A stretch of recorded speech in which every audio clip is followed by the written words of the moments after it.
Dr. Stephen Greer is one of the biggest UFO whistleblowers of our generation. After he was part of Area 51, he came forward to state that the stuff that you suspect goes on in Area 51, yeah, well, that's probably right. And he has been on the PPBD podcast, sorry, I can't get my words out, to basically talk about some crazy shenanigans that he's been involved in. So the first thing that we're going to take a look at what happened to Tucker Carlson.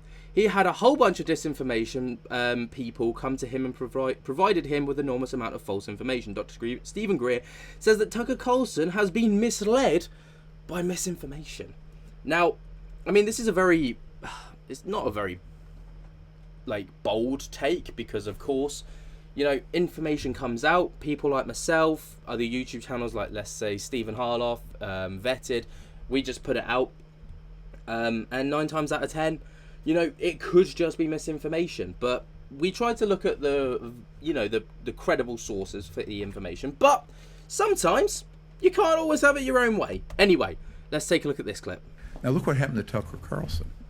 I don't know if you know who Tucker Carlson. He was on Fox. Yep. I was on the show a month ago. Oh, okay. Yeah. Well, I would like to be on it, but see, he got gaslit. He had a whole bunch of disinformation people come to him and provided him with enormous amount of false information. And so one of the problems is, a little knowledge is a very dangerous thing on this issue. And it's very easy for someone with a limited amount of access and information to have people come in and steer them in the direction of the aliens are eating us for lunch and taking our babies, right? That whole rubbish. But that is really the stock and trade. So if you move in that direction, doors will open. If you actually start putting out the truth, every door will close.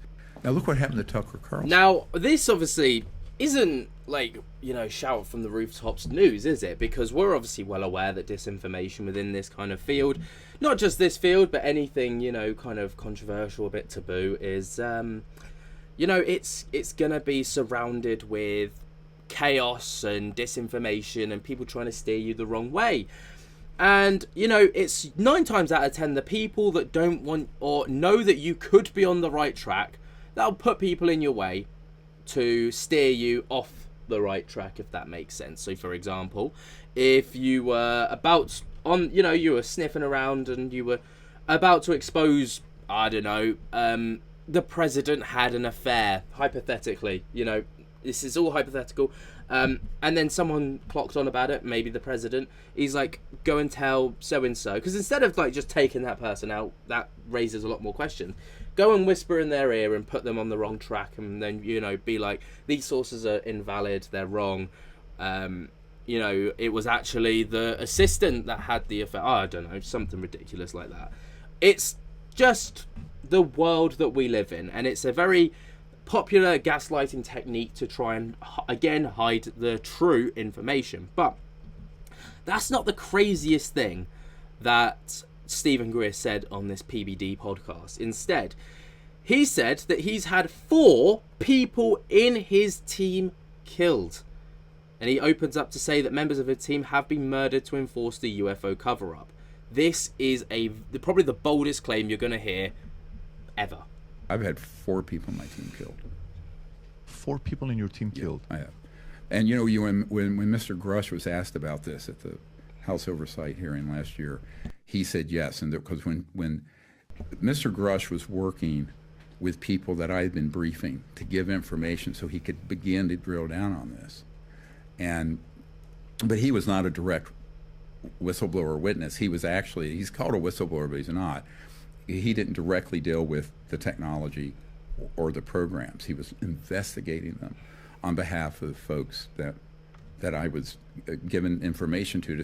Well, apparently he has had first-hand accounts with these things. So, I always thought of him as a kind of a hearsay kind of guy.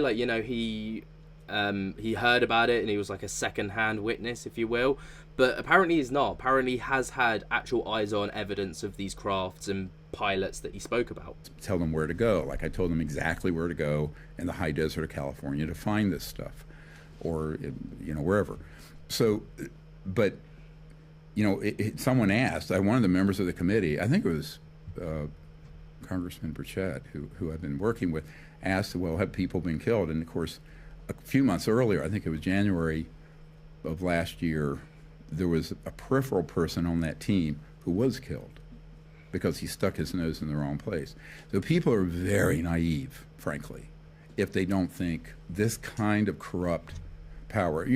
Think of the worst thing you ever heard about the mafia or the mob on steroids, hypercharged on steroids. Wow. But let's stay on that. That's what you're dealing with here. So- They're thugs. 4 people that That's insane. And obviously David Grush has come forward to state that he was almost arrested for blowing the whistle on the topic. And apparently people with high up power, didn't name names, but people with high up power wanted to have him arrested and thrown into jail to keep him quiet before he blew the whistle. But he managed to blow the whistle before that. So therefore he became almost untouchable. But obviously, who was it recently? Lou Elizondo apparently had threats against his life, and there was a UFO whistleblower a week before he made that statement that actually did die.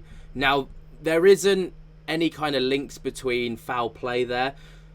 It was made to kind of look a bit more incidental than, foul play, but we don't actually know that for certain. were killed on your team, they're public? But how were they killed, and how recent was it? Oh, this goes back in the 90s. What were you talking about when that, Before the days of the internet, you probably couldn't get away with it now. Look at the Boeing situation. what were they talking about or digging that cost them their lives? They were deep cover sources giving me information. So And- they had jobs. Before I had good security in place. And I didn't have what I have in place now, which I call... Can you say what they did for a living or no? well, there were various. Well, one was a military... Obviously, he's got what he's talking to about security now is Dead Man's Trigger, which, if you don't already know, Dead Man's Trigger is if Stephen Greer was to pass away of unexpected causes, he's got a list of people who have got access to a specific website that will publish all of his findings, everything that he knows.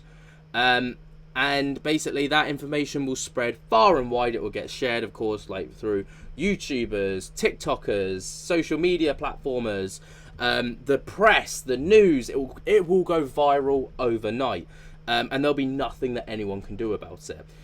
So it's actually more valuable for the people that want to keep this topic quiet, to keep Stephen Greer alive, because they kind of have a bit of a hand in their cards that he's playing.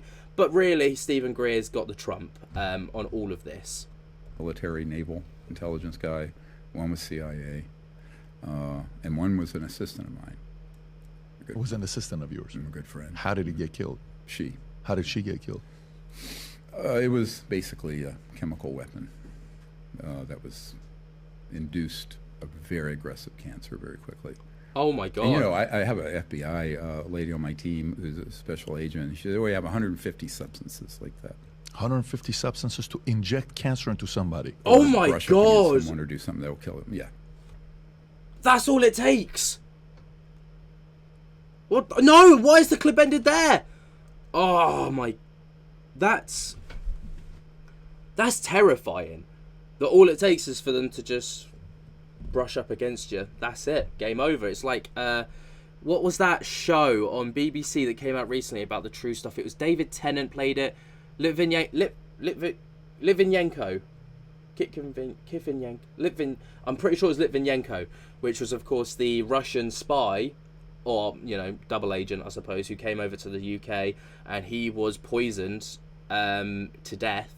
And it was all about uncovering and unraveling his story, and he, it made world news and all the rest of it. But that is terrifying. Guys, what do you think on Stephen Greer's claims within this podcast? Let me know your thoughts and opinions down in the comments below. While you're down there, be sure to jump scare the hell out of that like button if you have not already. Subscribe if you're new. Tick on my little bell so you get notified whenever we upload to the channel. And until next time, I hope that you have enjoyed, and I'll speak to you later. Peace.